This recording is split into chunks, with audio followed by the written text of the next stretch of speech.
لا ننصح بتقليده، لكننا نتناول قصته بحثا عن تفسير طبي وعلمي لرجل يقتات على زيت السيارات ومواد بتروكيميائية تتصدرها مادة جل الشحم المخصصة لمنع الاحتكاك بين القطع الحديدية للعربات. لما بدأت أشرب الزيوت والشحوم وزيت دركسون وبدأت معي الآن لها 28 سنة، عرفت؟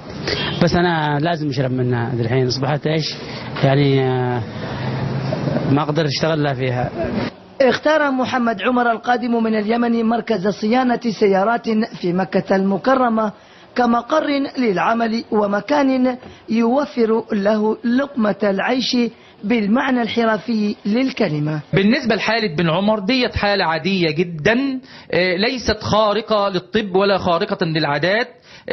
طبيعتها مثل اللي بيأكل التفاطع ومثل اللي بيأكل جرات الصحراء، وإن كانت بعض نفوسنا تأبى هذه الحالة، مع أن نفسيته لا تأبى هذا الشيء، لأن السيكولوجية بتاعته تعودت على هذا الشيء، مع التنويه أن هذا ليست فيها أي سموم للجسم تماما، وليست فيها أي شيء خارق للعادة. يتعفف ابن عمر عن الزيوت المستعملة تجنبا لنتانتها، ويسكب في أمعائه كمية من الزيت تكفي محرك سيارة لمسافة 4000 كيلومتر من السفر المتواصل. باليوم الواحد تناول على علبتين ونص على 3 علب زي كذا، أحيانا 4 علب توصل للصباح بس، ولا غير الشحوم. طبعا أنا كعميل لهذا المكان تفاجأت فيه صراحة، لأكثر من مرة شاهدته بعيني يعني. ما يتبقى من الحكاية هو أن ابن عمر يقضي أيامه بشكل طبيعي،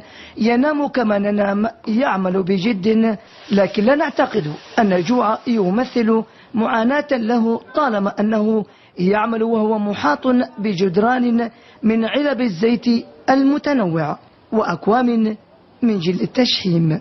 لا يستطيع ابن عمر منع